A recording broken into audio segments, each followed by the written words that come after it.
রংবাজি কথা, এইসব মস্তানি কথা সময় চলে গেছে তৃণমূলে।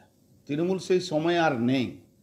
তো একটু আমাদের দলটা একটু ভেজিটেরিয়ান আছে, নাহলে কবে এরা 2011-10 সালে যখন সিপিএমের অবস্থা হয়েছিল সেই হাল হয়ে যেত। দলটা একটু ভেজিটেরিয়ান দল। বাংলায় এই অত ভেজিটেরিয়ান মানুষ খুব কম আছে। তো বাংলা ভেজিটেরিয়ান কারা? যারা যাদের সংসারে কেউ থাকে না তারা ভেজিটেরিয়ান হয়, যারা মায়েরা দিদিরা যারা সেই পজিশনে পৌঁছে যায় তখন তারা ভেজিটেরিয়ান হয়। তো এখানে বাংলায় আবার ভেজিটেরিয়ানের গল্প করলে তো এই পেয়ে বসছে তৃণমূল। এটা কি গল্প দেওয়া উচিত? আমিষ গল্প? আমিষ গল্প। তো আমি কাউকে কিছু ডিস্টার্ব করব না, আমাকে ডিস্টার্ব করলে আমি ছাড়বো না, এই গল্পটা দেওয়া দরকার আছে।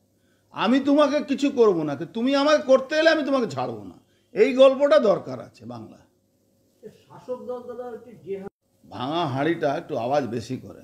এই ভাঙা হাঁড়ির হলো তৃণমূল কংগ্রেস, আওয়াজটা বেশি করে।